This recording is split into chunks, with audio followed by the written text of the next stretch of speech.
Kiev menguraikan proposal untuk sanksi yang lebih keras terhadap Moskow. Kantor Presiden Ukraina Vladimir Zelensky telah mengusulkan rencana baru yang bertujuan untuk memperketat sanksi terhadap Moskow. Rencana ini mencakup pembatasan semua pasokan gas langsung dari Rusia ke Uni Eropa, kecuali yang dikirim melalui sistem transportasi gas Ukraina.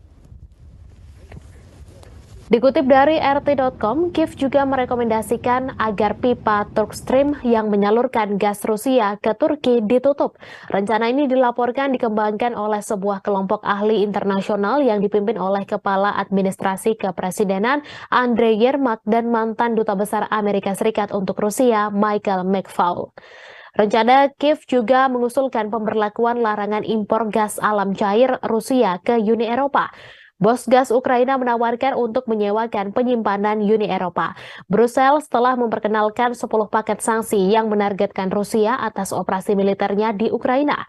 Sanksi-sanksi ini pada awalnya ditujukan untuk melemahkan ekonomi Rusia, namun telah mengakibatkan gangguan besar pada rantai suplai global, membuat pasar energi Eropa bergejolak. Sebelum konflik di Ukraina, Rusia memasok hampir 40% gas yang dikonsumsi oleh negara-negara Uni Eropa sebagian besar melalui jaringan pipa. Meskipun blok ini tidak melarang impor gas pipa Rusia, alirannya berkurang secara signifikan setelah sanksi terkait Ukraina diberlakukan.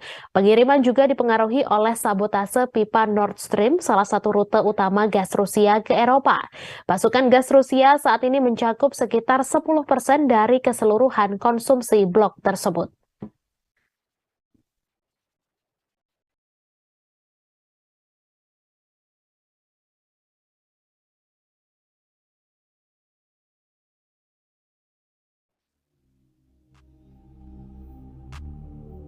Terima kasih sudah nonton. Jangan lupa like, subscribe, dan share ya.